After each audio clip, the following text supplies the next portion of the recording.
A Bíblia diz em 1 João, no capítulo 5, nos versículos de 1 a 21. Todo aquele que crê que Jesus é o Cristo é nascido de Deus. E quem ama aquele que o gerou, ama também o que dele é nascido. Esta carta foi escrita pelo apóstolo João, o discípulo amado. Acredita-se que no ano 90 depois de Cristo, João foi o único apóstolo que não foi martirizado. Ele foi preso, ficou exilado na ilha de Patmos, onde ele recebe a revelação do Apocalipse. E acredita-se que ele viveu muitos anos. Especula-se, né, até 100 anos. Então ele escreveu essa carta, também acredita-se, de Éfeso. E ele tem um objetivo de fortalecer os irmãos na sua fé em Cristo. Que eles tenham fé no Filho de Deus. E esse primeiro versículo do capítulo 5 já nos mostra isso. Todo aquele que crê que Jesus é o Cristo é nascido de Deus. Então eu te pergunto, tu crê que Jesus é o Cristo? O que quer dizer esse Cristo? É o Messias, é o ungido, é o enviado, é aquele que veio da parte de Deus. Tu crê que Jesus é o Filho de Deus, que ele é enviado de Deus, que ele é nascido de Deus, que ele é o próprio Deus? Quem ama aquele que o gerou, ama também o que dele é nascido. Então nós reconhecemos que a vida eterna, que a salvação vem de Jesus, que Deus enviou o seu Filho para nos salvar. E é muito lindo, muito emocionante nós vermos as digitais, como eu digo, de Jesus em João, assim como a gente viu há pouco tempo em Pedro. Tu percebe que aquilo que Jesus ensinou, aquilo que Jesus falou, aquilo que Jesus viveu, transformou a vida dos discípulos, dos apóstolos. E que quando eles escrevem a partir disso, a partir daquilo que Jesus imprimiu na vida deles, na alma, no coração, na mente, no espírito. E assim deve ser conosco. Nós devemos falar daquilo que nós temos visto e ouvido, mas acima de tudo, daquilo que nós temos vivido em Cristo. Aquilo que Jesus tem gerado em nós, aquilo que tem nascido em nós, a partir da nossa intimidade, amizade, relacionamento com Jesus. Então nós somos nascidos, gerados a partir desta fé, dessa crença, dessa confiança, dessa certeza. Todo aquele que crê que Jesus é o Cristo é nascido de Deus, e quem ama aquele que o gerou, ama também o que dele é nascido. Outro assunto muito importante dos escritos de João, porque além da primeira, segunda e terceira carta de João, ele escreveu o Evangelho de João, que já tem muitos vídeos no canal. É o amor. A marca registrada é o amor. 2. Nisto sabemos que amamos os filhos de Deus quando amamos a Deus e praticamos os seus mandamentos. Então, olha a importância desse versículo. Vamos destrinchar, vamos separar, vamos elencar. O que tem nesse versículo 2 do capítulo 5? Nisto sabemos que amamos os filhos de Deus, quando amamos a Deus e praticamos os seus mandamentos. Então, a cruz de Jesus, ela tem uma parte vertical e uma parte horizontal. E isso não é por acaso. Nós somos cristãos porque seguimos o Cristo. E o Cristo disse que os cristãos, os seus seguidores, os seus discípulos seriam conhecidos, reconhecidos, identificados pelo amor. A marca registrada dos seus seguidores é o amor. Daí tu tem que pensar, vertical é o nosso amor a Deus. Amar a Deus acima de todas as coisas, todas as pessoas, tudo. Deus em primeiro lugar. A prioridade é Deus, é agradar a Deus, é fazer a vontade de Deus, é obedecer a Deus. E como que eu faço isso? Seguindo a sua palavra. O que Deus fala é o que eu faço. O que Deus ensina é o que eu pratico, é o que eu obedeço. Então, o que ele está dizendo? O que João está dizendo? Nisto sabemos que amamos os filhos de Deus, quando amamos a Deus e praticamos os seus mandamentos. Então, aí vem a parte horizontal da cruz, que é o amor ao próximo, que é o amor a si mesmo, que é o amor posto em prática, exercitado, vivido. Os mandamentos de Deus, eles não são penosos. Temos uma playlist no canal sobre o Salmo 119, em que nós estudamos sobre os mandamentos, ou a lei divina, ou as verdades de Deus, os decretos, os juízos, os estatutos. Eu te convido a assistir. Ali a gente vê que tu não pode reduzir mandamentos e achar que tu tá falando do decálogo, dos 10 mandamentos. Tudo que Deus te manda, te ordena, te orienta, te ensina, te instrui, é mandamento. Só que toda a lei e os profetas se resumem em 2 mandamentos, que é o amor. O amor a Deus e o amor ao próximo. O que Jesus fez? Jesus cumpriu o amor, porque ele veio ao mundo obedecendo ao Pai.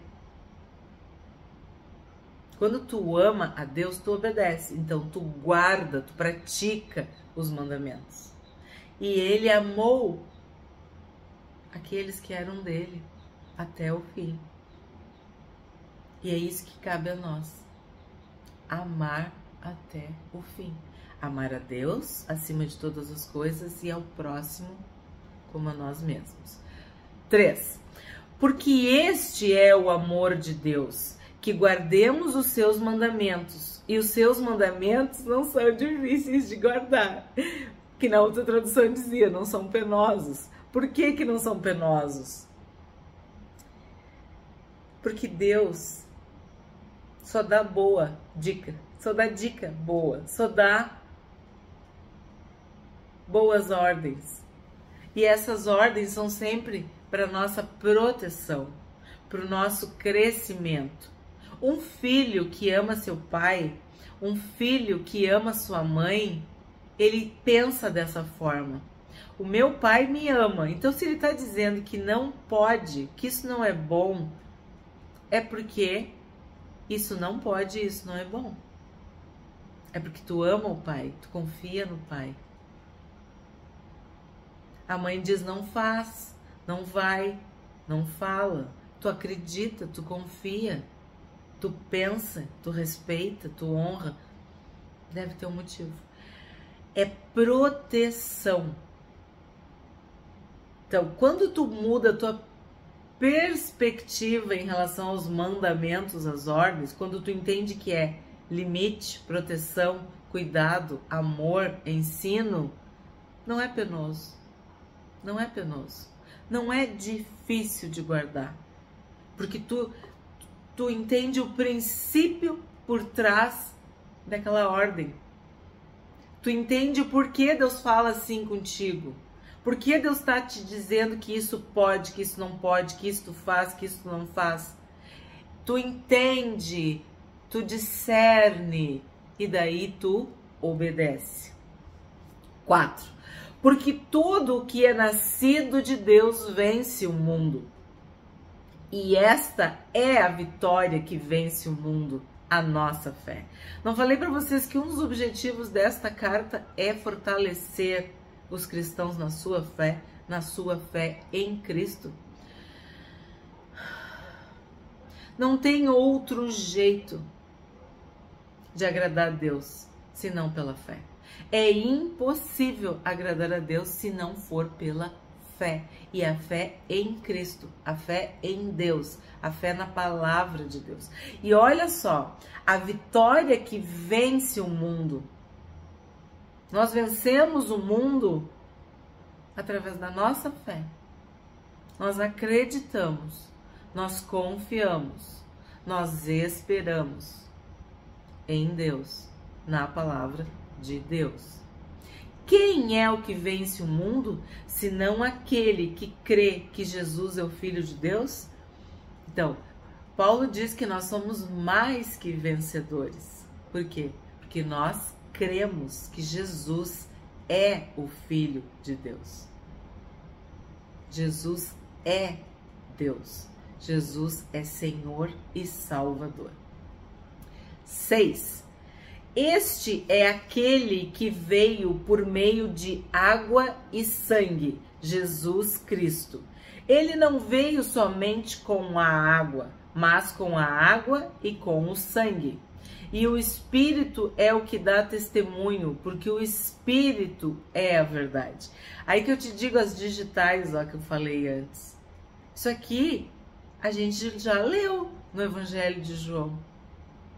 O Senhor Jesus falando sobre isso, que nós tínhamos que nascer da água e do Espírito. E que nós tínhamos que nos alimentar, né, da sua carne e do seu sangue. Quem de mim se alimenta, por mim viverá. Então, nós sabemos que o Espírito Santo é que testifica com o nosso espírito que nós somos de Deus. É o selo da promessa. O Espírito da verdade.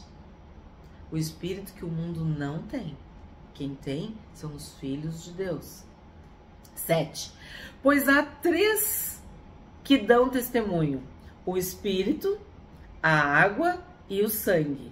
E os 3 são unânimes num só propósito. Se aceitamos o testemunho dos homens, o testemunho de Deus é maior. E este é o testemunho de Deus, que ele dá a respeito do seu Filho. Aquele que crê no Filho de Deus tem nele esse testemunho. Aquele que não dá crédito a Deus faz de Deus um mentiroso, porque não crê no testemunho que Deus dá a respeito de seu Filho.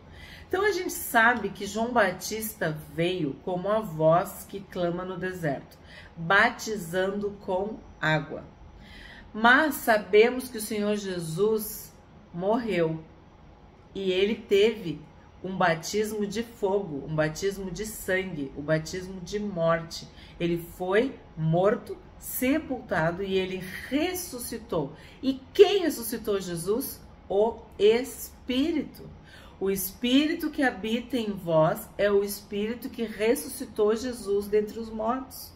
Então, a água, o sangue e o Espírito testificam, eles dão testemunho, eles provam.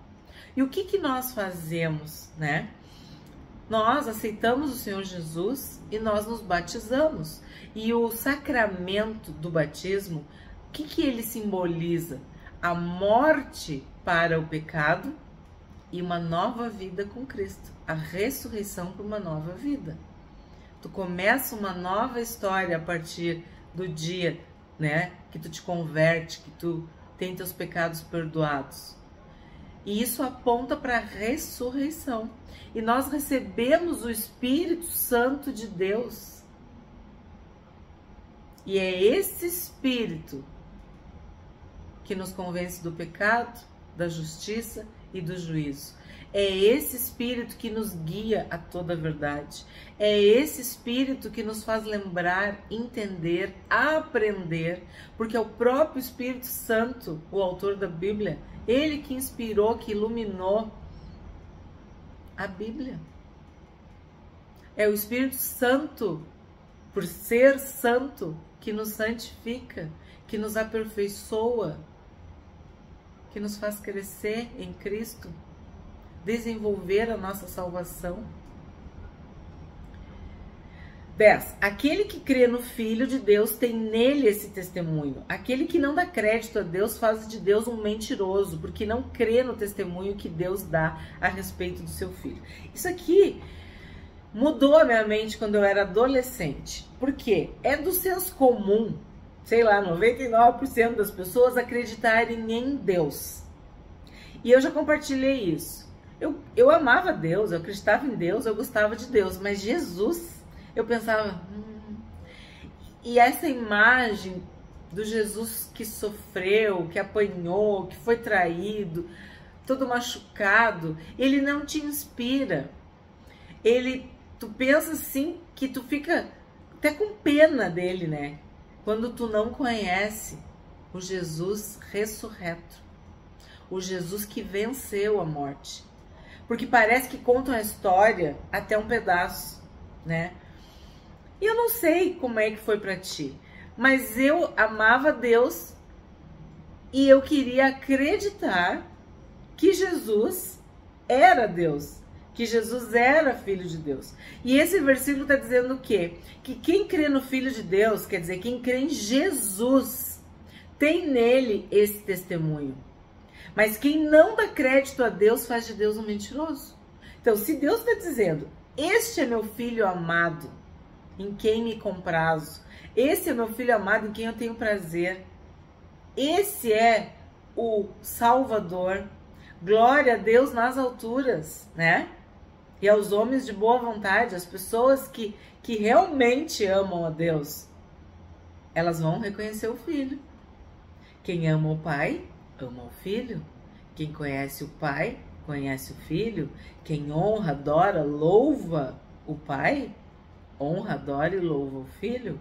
Eu e o Pai somos um. E aí quando tu conhece o Senhor Jesus, quando tu recebe Jesus, tu para de questionar. Porque se tu ama Deus, mas não ama Jesus, o que o texto está dizendo? Tu está fazendo de Deus um mentiroso. Porque então, se tu ama Deus e o que Deus diz, tu não acredita, porque tu não aceita Jesus? Não, mas eu não preciso de Jesus, eu tenho Deus. Mas Deus te deu o Filho. O Filho veio porque o Pai enviou o Filho. O Filho veio em obediência ao Pai. O Filho se esvaziou da sua honra, da sua glória, do seu poder celestial e se conteve num corpo carnal, humano, sujeito a todas as tentações e provações. Andou, né, peregrinou sobre a terra. Para quê? Para nos salvar. Porque Deus amou o mundo de tal maneira que deu o seu Filho, né? Então, ele é Filho. E se eu amo o Pai, eu amo o Filho. 11. E o testemunho é este, que Deus nos deu a vida eterna e esta vida está no seu Filho. Aí agora, pronto. Se tu ama Deus, mas tu não tem o Filho, tu não tem a vida eterna. E tu não ama a Deus, porque quem ama a Deus ama Jesus, quem ama o Pai ama o Filho.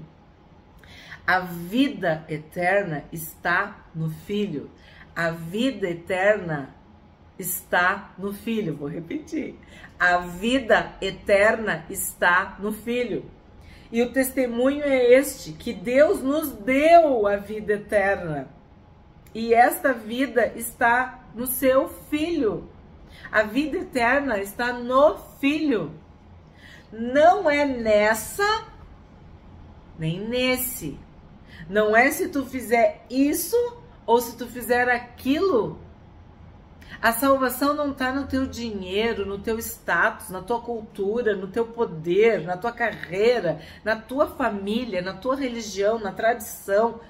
Não. A vida está no Filho. Então, tu quer a vida? Tu quer a vida eterna? Tu tem que receber o Filho. A todos quanto o receberam, deu-lhes o poder de serem feitos filhos de Deus. Então, isso mudou a minha cabeça, a minha mente, o meu entendimento.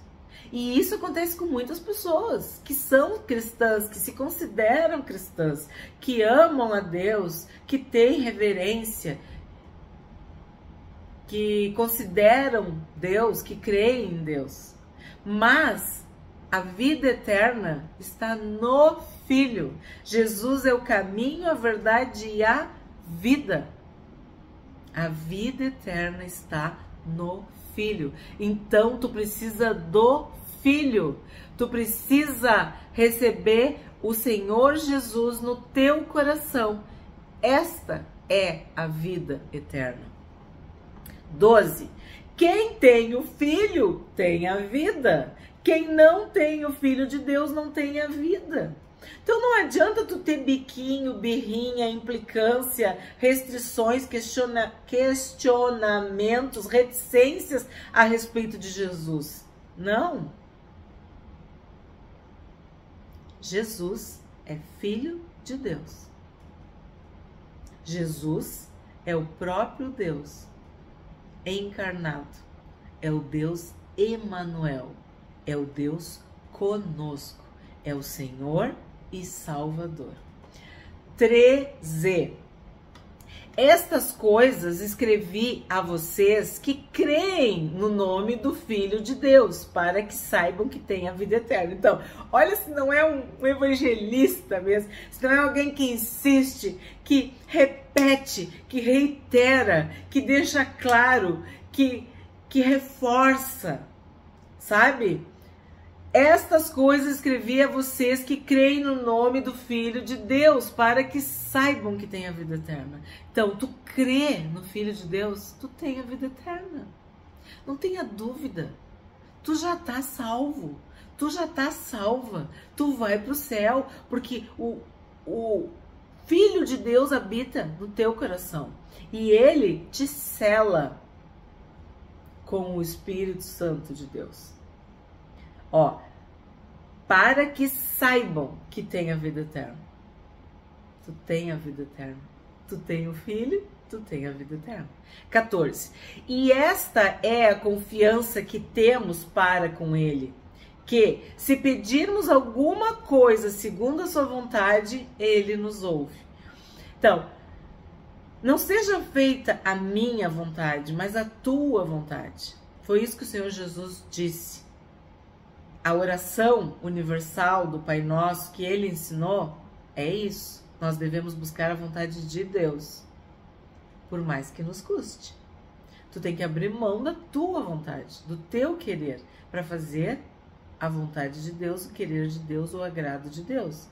Então a confiança que nós temos é que se a gente pede alguma coisa de acordo com a vontade de Deus, Ele vai nos ouvir.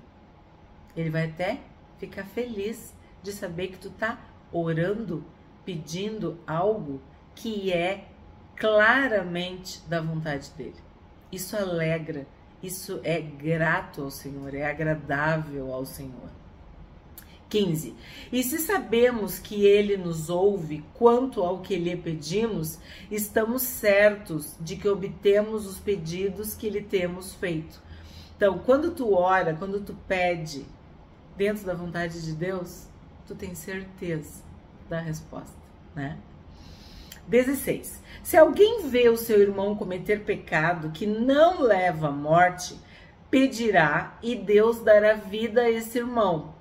Isso aos que cometem pecados que não levam à morte. Há pecado que leva à morte e por esse não digo que se deva pedir. Nós já tratamos disso, né? Nós sabemos que há um pecado chamado pecado imperdoável, que é o pecado contra o Espírito Santo. É a blasfêmia contra o Espírito Santo, né? É quando tu nega a fonte, porque é o Espírito Santo que te convence.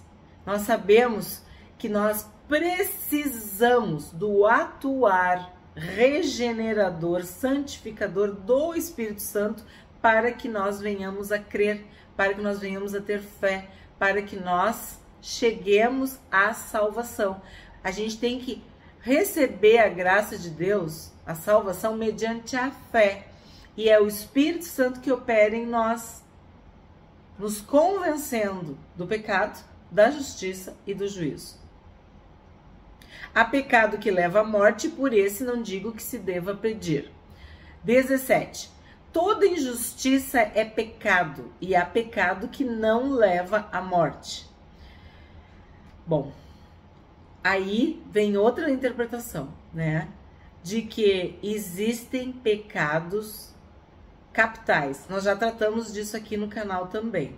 Existem aquele pecado que ele é, que eu digo, pecadão, né? E existem os pecadinhos adjacentes, que orbitam ao redor deste pecado. Então, sim, existem coisas graves, coisas que a pessoa mergulha e ela não consegue voltar. E existem, toda injustiça é pecado. E há pecado que não leva à morte. Existem coisas que tu consegue contornar, que são mais fáceis. Outras, tu precisa de libertação. E às vezes não tem mais como voltar. Às vezes é tão grave, é tão sério, é tão profundo, é tão...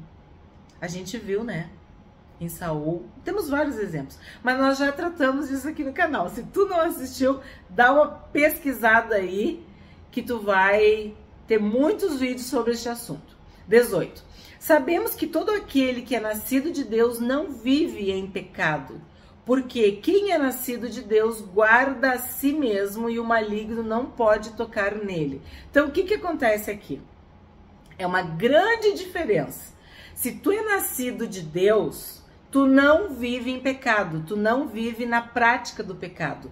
É aquilo que eu falei, tu peca? Peca, mas tu não tá amarrado, acorrentado, mergulhado, afundado. Uma coisa é tu precisar de perdão para os teus pecados, outra coisa é tu precisar de libertação.